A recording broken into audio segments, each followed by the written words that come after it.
SCP-1179 is called the Centralian Fire Demon. The name of the video from SCP Explained is called The Ancient Mine Monster Wakes Up. Now, I've been exploring caves before. They were tour guided caves, okay? These weren't just like me just going in a hole in the ground. It was like a tour guided cave. So very, very safe and controlled. There was a lot of areas that we couldn't access. But looking into some of these old caves and mines, they're incredibly creepy, and there's something about underground that's always had this ominous feeling to it. Like, if there's anything bad lurking out there, it would probably be down there in those mines, you know what I mean? Really, really cool stuff. I could never be a coal miner. First of all, back-breaking hard work, right? Any kind of mining and being underground like that just seems super, super, super dangerous. Not for me, but there's a lot of people that do it, and I guess we're glad for them, right? Because we wouldn't have a lot of the stuff we have now without them. Anyway, again, it's by SCP Explained, and let's get into this animation. A pickaxe shatters the rocky wall of a mine shaft, right, hundreds of feet below the earth. It's Dangerous 1871, stuff, in a place that will later be known as Columbia County, Pennsylvania. Okay. Men performing back-breaking labor, their hands and faces blackened with dirt, all working in pursuit of that immensely valuable rock, coal. It's the fuel for the booming industrial revolution. Yep. And much like how dragons were said to guard gold, this more modern treasure pointed to an even more terrifying monster. All right. A monster that the SCP Foundation would someday come to know as SCP-1179. But these unfortunate and underpaid miners had no idea what they were about to discover. Okay. One of the men working there that day, Rob O'Dwyer, was hammering away at the wall in front of him when he heard something strange. Was that an echo behind the rocks? This could mean only one thing. It's hollow back there. The rocks in front of them were hollow. Right. There had to be some kind of space hiding behind them. O'Dwyer struck again and again at the rocks in front of him until the barrier finally tumbled away.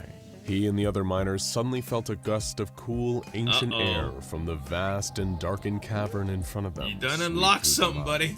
They felt like they were standing on the edge of something truly otherworldly.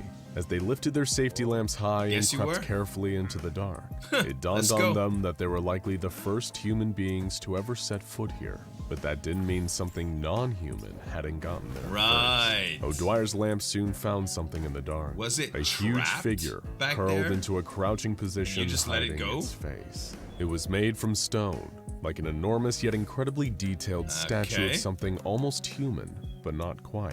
The petrified thing had two great horns on either side of its head, twisting into spirals like that of a huge ram. Word of the giant frozen monster hidden in the bottom of the mine soon made its way back to the foreman. I guess so. And back to the mine's owner, one Sean Can you imagine O'Malley. the big If it news? were anyone else, perhaps this news would have been taken to the press immediately. And the Foundation would have taken control of the situation just as quickly. But Mr. O'Malley was no ordinary mining magnate. He was a member of the Molly Maguires, an Irish-American secret society whose members were predominantly coal miners in Pennsylvania. Sean and the other Molly Maguires dubbed this anomaly the Sleeping Stone Giant and conspired to keep it a secret between them, as secret societies have a habit of doing. Though the Molly Maguires were disbanded less than a decade later, they were all sworn to secrecy on the Giant's resting place. Until, of course, a descendant of Sean O'Malley, his grandson Ian O'Malley, was chosen as a prospective agent of the SCP Foundation.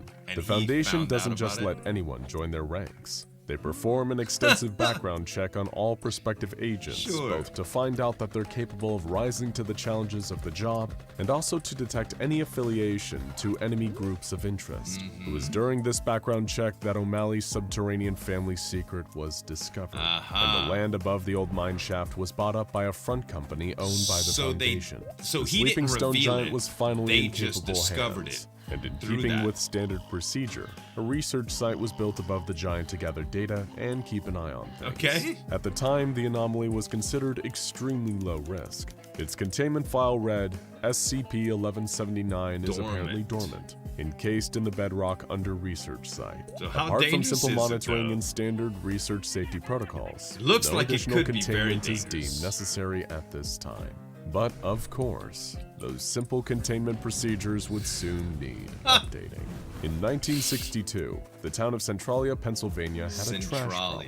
There were 8 illegal trash dumping sites across the town. Okay. To combat this issue, the town council opened up a huge landfill in an abandoned mine shaft. Okay. You'd think this would be enough for the moderately sized town, but humans have a tendency to produce a lot of trash. It's true. And they soon filled up the new landfill too. Wow. In order to address the issue, the town decided to do a controlled burn of some of the garbage. That's what I was about to say. It should have been simple enough. Needs to be incinerated. But those or who something. lit this garbage fire didn't follow proper safety procedures and Okay. ended up accidentally igniting a seam of anthracite coal.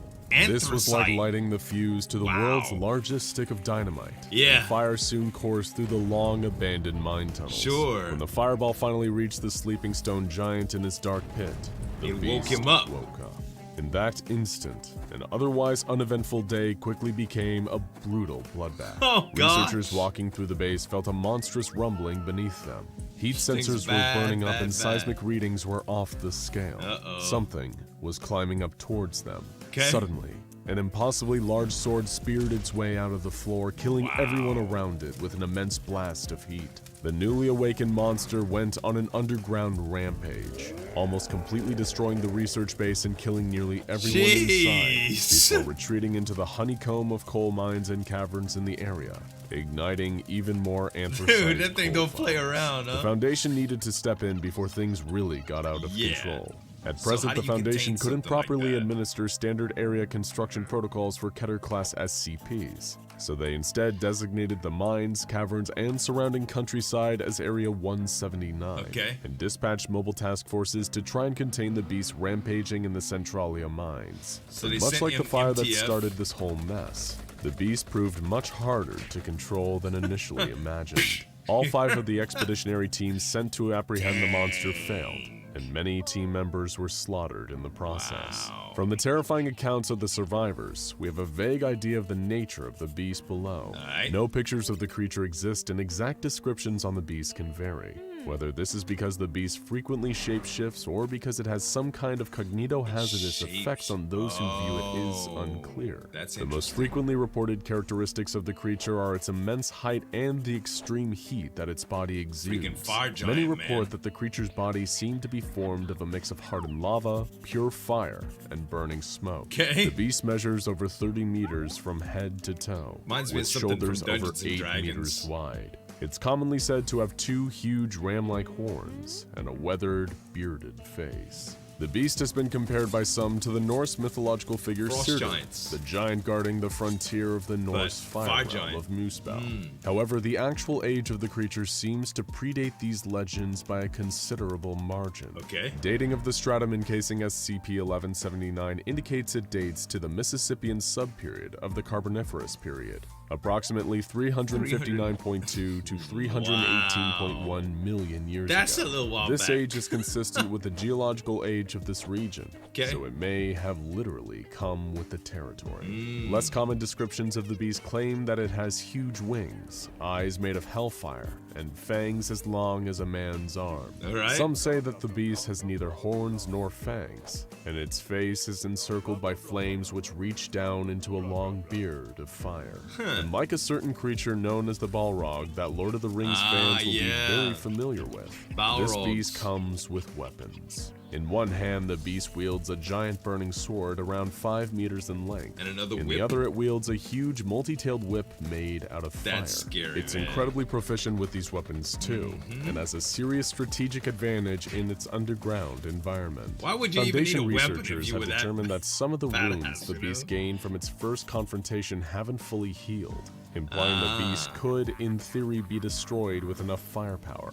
However, given that the beast Firepower? has killed almost everyone who faced it, and its mere presence can start almost uncontrollable fires, direct engagement would only be used as a last resort. Sure. Even the creature's breath can be extremely dangerous. Chemical analysis of air samples taken from SCP-1179's breath have shown exceptionally high concentrations of carbon monoxide and sulfur dioxide. The This very thing presence is of this creature hardcore, creates a man. real and active danger to everyone around it. and the beast's presence was beginning to have seriously negative effects on the people up above. So By the 1970s, the Foundation had given up on sending mobile task forces into the caverns, and instead began to focus on depopulating the town of Centralia to prevent further fatalities from the presence of SCP-1179. Especially if it's destroying the subterranean activities of the creature were causing collapses in some areas, and noxious fumes were beginning to rise up from cracks in the ground.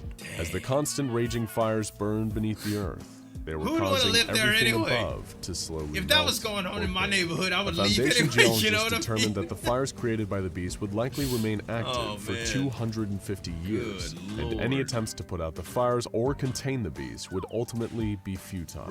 This led to the formation of Project Tartarus, a concerted effort to cover up SCP-1179 and fully evacuate the citizens of Centralia. There you go. They pushed the narrative that the mine fires, while deadly, were merely the result of the failed garbage burning plan. And little by little, the people of Centralia began to move away.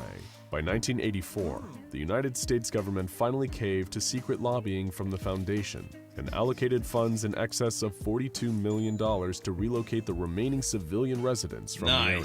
Any legal complaints from Centralia residents were quietly crushed by the Foundation, and efforts to remove pretty much all residents from the area were successful. There you go. This allowed the Foundation to finally cast a wider net and administer Keter Class containment protocols around the 2-kilometer underground zone where SCP-1179 resides. The Foundation has continued studies on the beast from below in the decades since, with some scientists even suggesting it could be used to produce geothermal energy. But whether or not that would actually be feasible, let's not weaponize it. Unknown. Let's use it for now, energy SCP-1179 seems content to stay within its zone. I think you should stay with the nukes. It stays that way. But as we're forced to dig deeper and deeper for the remaining precious metals here on Earth, there's no telling what new dangers we might find lurking far below the ground. Many of them they think might happen. I gotta say, man, there's plenty of ways. Just look, let's set up some windmills. Let's set up some water power. All that stuff is much, much less dangerous than, I mean, a fire giant. Wouldn't you agree? This is pretty good, guys. Make sure to check out SCP Explained as well as a couple other reaction videos that I did from their stuff. Thanks so much for watching. As always, this is Zueljin signing off. We'll see you next time.